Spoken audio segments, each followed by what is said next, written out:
Salut à tous. Alors, petite actu sur l'Argus.fr. Apparemment, il y a une suspension de la saisie des demandes concernant la prime à la conversion et les bonus écologiques. Donc voyons de quoi il s'agit. Alors que le ministre de l'économie Bruno Le Maire envisage de prolonger la prime à la conversion de des 200 000 véhicules, acheteurs et professionnels ne peuvent plus déposer les demandes pour la prime, mais aussi pour le bonus écologique. Alors ça c'est quand même embêtant. Quel bazar, c'est la prime à la conversion rencontre un vif succès et la gestion du dispositif laisse à désirer.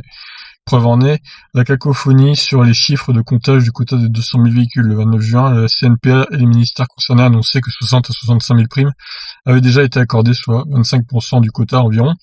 Quelques jours plus tard, ce taux passait à 30%, puis les autorités avancées début juillet le chiffre de 100 000 primes consommées. Ouais, c'est n'importe quoi, hein. Personne ne sait exactement. De leur côté, les acheteurs ne savent plus à quel sens se vouer, et vous avez été nombreux à nous contacter pour exprimer votre incompréhension. Résultat des courses, les autorités ont suspendu depuis le 1er juillet la saisie des demandes de primes à la conversion et de bonus écologiques pour les véhicules commandés et facturés depuis le 1er juin.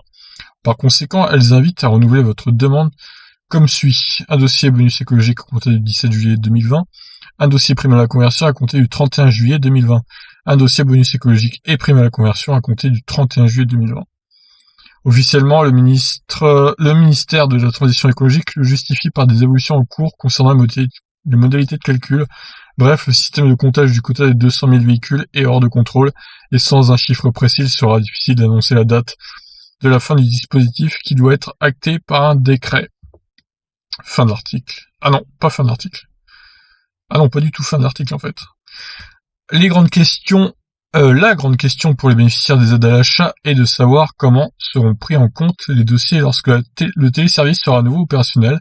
À l'heure où nous écrivons, nous sommes dans l'attente d'une réponse de la part du ministère de la Transition écologique. En toute logique, le système devrait prendre en compte les dates du bon de commande et de la facture du véhicule, et non pas la date de dépôt du dossier. Face à cette situation folklorique, la sortie du ministre de l'économie Bruno Le Maire prend tout son sens. Le 2 juillet, il a annoncé la possibilité d'étendre la prime à la conversion. Un coup de com' pour mieux masquer la gestion chaotique du dispositif, le manque d'informations vis-à-vis des consommateurs et surtout éviter le mécontentement des acheteurs dont le dossier serait rejeté. Sans parler que le prochain dispositif de la prime à la conversion, une fois le quota de 200 000 voitures épuisé, n'est qu'en cours de discussion. Pour éviter un énième couac technique, il serait plus judicieux de prolonger l'actuelle prime à la conversion jusqu'au 31 décembre. Au même titre que le bonus écologique. Alors là, 31 décembre, ça serait beaucoup, je pense, pour le gouvernement. Alors, ils ont répondu, finalement.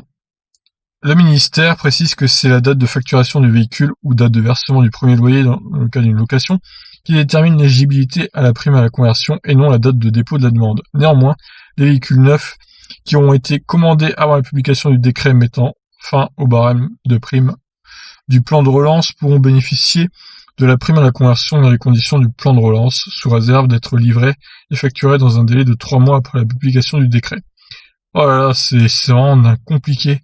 Par conséquent, les acquéreurs d'un véhicule d'occasion doivent se dépêcher de l'acheter et de se faire livrer pour obtenir la facture avant la promulgation du décret. En revanche, le ministère n'a pas apporté d'explication quant aux raisons de la suspension du site. C'est un bordel sans nom, je crois qu'on peut le dire, là c'est vraiment l'horreur totale pour ceux qui veulent acheter une voiture électrique avec une prime à la conversion en plus. Donc là tout est bloqué d'après ce que je comprends, donc il faut attendre, hein. Je pense que les concessions, je sais même pas s'ils peuvent faire un devis là avec le bonus écologique de 7 000 € par exemple, vu que tout est bloqué. Enfin bref, c'est n'importe quoi. Je pense que là vraiment on a touché le fond. Je vous laisse réagir, ciao.